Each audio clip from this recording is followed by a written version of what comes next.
ओम सभी को नमस्ते जी। महर्षि वाल्मीकि के पूछने पर नारद जी श्री राम के गुणों का वर्णन कर रहे हैं। आइए इसी श्रृंखला को आगे बढ़ाते हुए उनके अन्य गुणों पर विचार करते हैं। कहते हैं सर्वशास्त्रार्थ तत्वज्ञ स्मृतिमान प्रतिभानवान सर्वलोक प्रिय साधुर्दीनात्मा विचक्षण।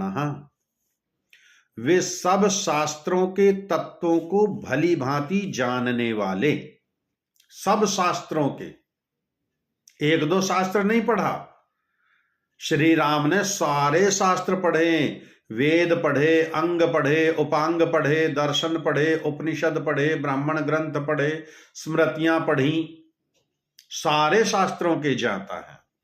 अर्थात वे उच्च कोटि के विद्वान हैं और उत्तम स्मरण शक्ति से युक्त हैं। ऐसा नहीं पढ़ करके छोड़ ही दिए हो, स्मरण शक्ति उनकी बड़ी प्रबल है, प्रतिभाशाली हैं, सूझबूझ वाले हैं, अर्थात बुद्धिमान, बुद्धिपूर्वक निर्णय करने वाले, सर्वप्रिय, सबके प्रिय हैं। अर्थात उनका कोई शत्रु नहीं, उनका कोई वैरी नहीं, उनको किसी से वैर नहीं, कभी दीनता न दिखाने वाले और लौकिक तथा अलौकिक क्रियाओं में कुशल हैं। लौकिक क्रियाएं क्या हैं? अर्थात सामाजिक व्यवहार। और अलौकिक क्रियाएं क्या हैं?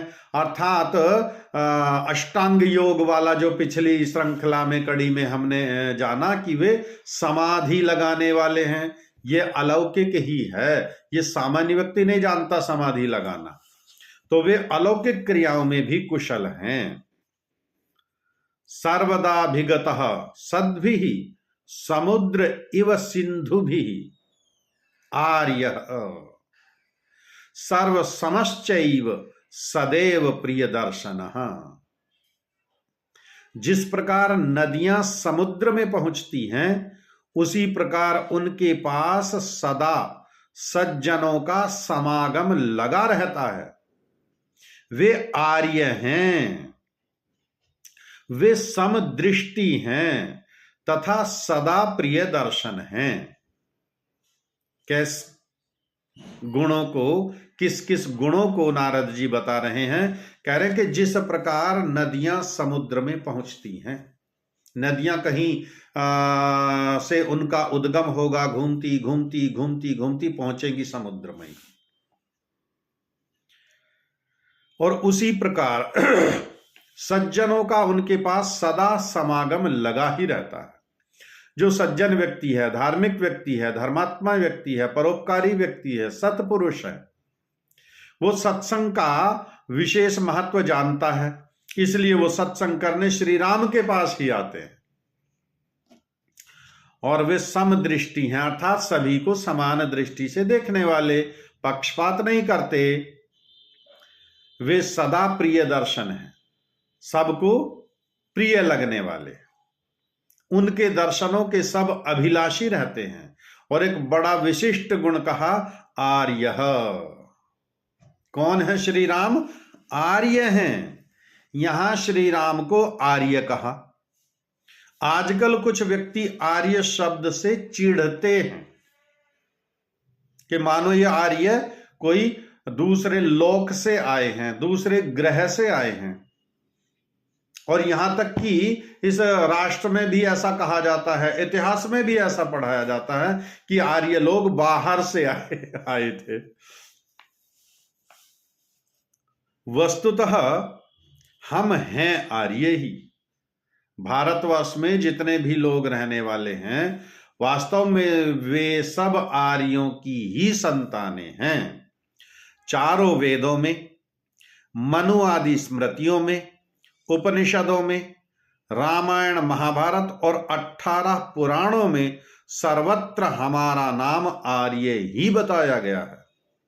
वेद का तो यहां तक आदेश है, वेद में तो विशिष्ट आदेश भी मिलता है। इंद्रम वर्धन्तो अप्तुरः कृण्वन्तो विश्वमार्यम अपघ्नन्तो अरावणः। ऋग्वेद मंडल 9 सूक्त 63 मंत्र संख्या 5। वेद कहता है इंद्रम वर्धन्तो अप्तुरः, अर्थात इंद्र कहते हैं, आत्मा को इंद्र कहते हैं, राजा को इंद्र कहते हैं, परमेश्वर को। अब यहां वर्धन किसका होना है, वृद्धि किसकी होनी है? परमात्मा को तो वृद्धि की आवश्यकता ही नहीं, वो तो अपने आप में परिपूर्ण ही है। तो यहां इंद्र कहा आत्मा के लिए, कह रहे हैं कि आत्मा को दिव्य गुणों से अलंकृत करते हुए, सुभूषित करते हुए, तत्परता के साथ कार्य करते हुए, शत्रुओं को परे भगाते हुए, संपूर्ण संसार को आर्य बनाते हुए हम सर्वत्र विचरें। इंद्रम वर्धन्तो अप्तुरः, आतुरता से, शीघ्रता से, ऐसा नहीं आलस्य प्रमाद में पड़े रहे, कल कर लेंगे, परसों कर लेंगे, अगले वर्ष कर लेंगे, ना, श्रेष्ठ कार्य में विलंब नहीं, शीघ्रता से, तत्परता से कार्य करते हुए और अपनी आत्मा को शुभ गुणों से सुभूषित करते हुए, अलंकृत करते हुए, कृणवन्तु विश्वम आर्यम, इस संपूर्ण विश्व को आर्य बनाओ। ये वेद का आदेश है, ये परमेश्वर का आदेश है। आर्य कोई मतपंथ संप्रदाय नहीं, कोई जाति नहीं, अर्थात श्रेष्ठ, अर्थात सभी के गुणों श्रेष्ठ हों, सब सद्गुणों से सुभूषित हों, ऐसा प्रयत्न करना चाहिए। और कह रहे अपघ्नन्तो अरावण, और दुष्टों को दूर भगाते हुए, दुर्गुणों को दूर भगाते हुए, दुर्व्यसनों को दूर भगाते हुए। मर्यादा पुरुषोत्तम श्री राम में ये सारे गुण हैं, इसलिए वे आर्य हैं। और आगे कहा, निरुक्तकार कहता है आर्य ईश्वर पुत्र। आर्य कौन है? ईश्वर का पुत्र है। तो क्या जो अनार्य हैं वे ईश्वर के पुत्र नहीं हैं?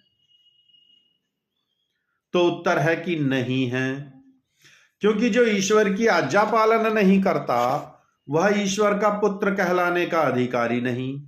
लोक में भी हम देखते हैं, समाज में भी हम देखते हैं कि ऐसा एक संतान जो माता पिता की अवहेलना करता है, उनकी आज्ञा का पालन नहीं करता, उनकी सेवा शुश्रूषा नहीं करता, उनके बताए मार्ग पर नहीं चलता, दुर्गुण दुर्व्यसनी हो गया, चोरी में, नशे में, व्यभिचार में लिप्त रहता है, रोज लड़ाई झगड़ा मार पीट कत्ल चोरी डकैती करता रहता है, तो परेशान होकर के माता पिता उद्घोषणा कर देते हैं, लिखित में दे देते हैं कि इस मेरा पुत्र मेरे कहने में नहीं है, इसका चाल चलन ठीक नहीं है, मैं इसे अपनी समस्त संपत्ति से बेदखल करता हूं, निष्कासित करता हूं, आज के बाद इसके किसी भी कृत्य से मेरा कोई संबंध नहीं होगा, मेरे परिवार का कोई संबंध नहीं होगा। तो जो ईश्वर की आज्ञा पालन ना करता हो, उसके बताए मार्ग पर ना चलता हो, वह आर्य कहलाने का अधिकारी नहीं। इसलिए कहा कि आर्य ईश्वर पुत्र। मर्यादा पुरुषोत्तम श्री राम में वे सारे गुण हैं। वे परोपकारी हैं, धर्मात्मा हैं, यज्ञ करते हैं, संध्या करते हैं, उपासना करते हैं, स्वाध्याय करते हैं, सत्संग करते हैं, इसलिए उन्हें आर्य कहा। तो आर्य कौन? आर्य जो सद्गुणों से सुभूषित हो, जो वेद की आज्ञा का पालन करने वाला हो, जो नित्य परमात्मा का ध्यान उपासना करने वाला हो, अष्टांग योग की विधि से। अन्य कोई उपाय परमेश्वर की पूजा का, उपासना का नहीं है। और मर्यादा पुरुषोत्तम श्री राम में ये सारे गुण हैं, इसलिए उनका यहां पर संबोधन किया आर्य है। नारद जी कह रहे हैं कि मर्यादा पुरुषोत्तम श्री राम आर्य हैं। ये हम नहीं कहते कि राम आर्य थे, राम आर्य थे, राम आर्य थे। अरे भाई, ऋषि कह रहे हैं, प्रमाण हैं, ऋषि कह रहे हैं कि वे आर्य हैं। और हम कौन? हम उन्हीं की संतान हैं। तो निश्चित रूप से हमें उनके उन गुणों को धारण करना ही चाहिए। तभी हम सबका कल्याण है और इसमें ही श्री राम की जय भी निहित है। धन्यवाद।